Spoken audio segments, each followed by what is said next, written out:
ایک چیز اصولی طور پہ یاد رکھیں، جو چیز اختیار میں ہے اس میں انسان کمی نہ کرے، جو اختیار میں نہیں ہے اس کے بارے میں سوچے نہیں، اس سے ٹینشن کے سوا کچھ بھی حاصل نہیں ہوتا.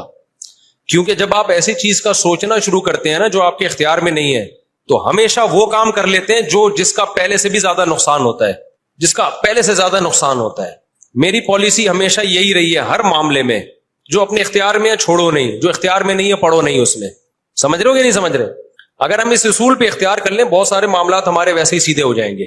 تو لوگ جو بلا وجہ فنٹر بننے کی کوشش کرتے ہیں نا، ہم یہ کر دیں گے، ہم وہ کر دیں گے، وہ فنٹر گیری ہی ہوتی ہے. ایک یوٹیوب پہ اور بلکہ اس پہ ٹک ٹاک پہ ایک بندہ آ رہا ہے، لڑکا بڑے غصے میں بیٹھا ہوتا ہے، یہ مولوی کچھ نہیں کر رہے، اسرائیل میں یہ ہو گیا، فلانے جگہ یہ ہو گیا، یہ یوں نہیں کر رہے، یوں نہیں. میں نے دفعہ کمنٹس کر دیا کہ تو کیا کر رہا ہے بھائی بیٹھ کے، تو بھی تو کچھ کرنا. کہہ رہے میں اکیلا کیا کروں، یہ مولوی کریں گے تو میں کروں گا. بھائی یہ مولوی تو کچھ نہیں کر رہے. وجہ اس کی ہے کہ مولوی کہتے ہیں ہم کیا اکیلے کیا کر سکتے ہیں، گورنمنٹ جب تک نہیں کرتی. تو جو دلیل مولوی دے رہے ہیں وہی دلیل آپ بھی دے رہے ہو کہ یہ مولوی چونکہ نہیں کر رہے تو میں اکیلا کیا کر سکتا ہوں. تو بات یہ کر آپ بھی نہیں رہے. یہ باتیں کرتا ہوا وہ اچھا لگتا ہے جو میدان جنگ میں جا رہا ہو، لڑ رہا ہو اور دو بدو فائر ہو رہا ہو اور جہاد کر رہا ہو اور کہہ رہے دیکھو مولوی کچھ نہیں کر رہے اور میں یہاں بم رکھ کے آ رہا ہوں وہاں پہ اور شہید ہو رہا ہوں میں سب کے سامنے. جتنے اسکالر آ رہے ہیں یہ مولوی یہ نہیں کر رہے وہ نہیں کر رہے. بھائی تم بھی باتیں ٹھوکنے کے علاوہ کچھ بھی نہیں کر رہے ہو. تو مولوی وہ باتیں نہیں کر رہے جو تم کر رہے ہو، اس لیے کہ ان کو پتا ہے باتیں کرنے کا فائدہ نہیں ہے. تو کام وہ کرو جو کر سکتے ہو. سمجھتے ہو کہ نہیں سمجھتے؟ ایک خاتون نے اپنے شوہر سے کہا نا کہ سوئٹزرلینڈ جانے پہ کتنا خرچہ ہوگا، میں سوچ رہی ہوں کہ ہم سوئٹزرلینڈ چلتے ہیں، کتنا خرچہ ہوگا؟ اس نے کہا بالکل بھی نہیں. اس نے کہا کیوں نہیں خرچہ ہوگا؟ اس نے کہا سوچنے پہ کوئی خرچہ نہیں. سوچ ہی رہی ہو نا سوئٹزرلینڈ جانے کا، تو وہ بات کرنی چاہیے جو عملی دنیا میں ممکن ہو. اور دوسری بات یہ کہ علماء یا جو بھی بڑے لیول پہ جو لوگ ہوتے ہیں وہ بہت کچھ اندر کر رہے ہوتے ہیں. وہ پرلے درجے کے بے وقوف ہوں گے اگر وہ عوام کو بتا کے کرنا شروع کر دیں، بڑی حماقت کی بات ہوگی. بہت کچھ اندر اپر لیول پہ حکومتوں سے رابطوں کی کوشش ہو رہی ہوتی ہے، حکومتوں کو سمجھایا جا رہا ہوتا ہے، حکمرانوں کو حل دیے جا رہے ہوتے ہیں. تو یہ نہیں ہوتا کہ جو بھی کر رہا ہے نا کہ میں جا رہا ہوں آرمی چیف سے ملاقات کے لیے اسرائیل کے مسئلے پہ بات کروں گا، یہ میرا یوٹیوب چینل ہے آپ لوگ دیکھ لیں، میں جا رہا ہوں ٹاٹا دیکھو میں اپنی ذمہ داری کیا کر رہا ہوں پوری کر رہا ہوں. اسی طرح آرمی چیف کہے لوگوں میں جا رہا ہوں اسرائیل کے مسئلے پہ فلاں سے بات کرنے کے لیے، دیکھا آرمی زندہ باد. ایسا نہیں ہوتا. بڑے پیمانے پر جو گیم کھیلے جا رہے ہوتے ہیں وہ خفیہ ہی ہوتے ہیں، وہ عوام کو نہیں بتائے جاتے. تو بہت کچھ ہو رہا ہوتا ہے. اب سعودی عرب کا بادشاہ کیا کچھ کر رہا ہے ہمیں نہیں پتا، تو ہمیں نہ تعریف کرنی ہے کیونکہ ہو سکتا ہے وہ جھوٹی تعریف ہو، اور نہ ہم نے برائی کرنی ہے کیونکہ ہو سکتا ہے وہ جھوٹی برائی ہو. ہم نے چپ کر کے بیٹھنا ہے. اپنا جو ہم کر سکتے ہیں وہ کریں. کسی کے خلاف یہ کچھ نہیں کر رہے وہ کچھ نہیں کر رہے، یہ یوں نہیں کر رہا وہ یوں نہیں کر رہا، تو بھائی تو کیا کر رہا ہے؟ تو بھی تو یہی کر رہا ہے کہ وہ کچھ نہیں کر رہا تو یہ کچھ نہیں کر رہا تو وہ کچھ نہیں کر رہا، اور یہ تو بھی تو یہی کر رہا ہے. تو اس سے بہتر ہے کہ تو بھی کچھ نہ کرتا. کیا خیال ہے؟ تو اس لیے یہ اندر بہت کچھ. اب دیکھو جب بھی ہمارے یہاں اسمبلی میں کہ لا پاس ہوا ہے نا وہ ہوا ہی نہیں ہے. وجہ اس کی ہے کہ جب ہمارے ہاں اسمبلی میں بعض بڑے اچھے قوانین پاس ہوئے ہیں اسلام کے فیور میں، قوم کے فیور میں، وہ سارے قوانین وہ ہیں جو چھپڑ میں ہو گئے.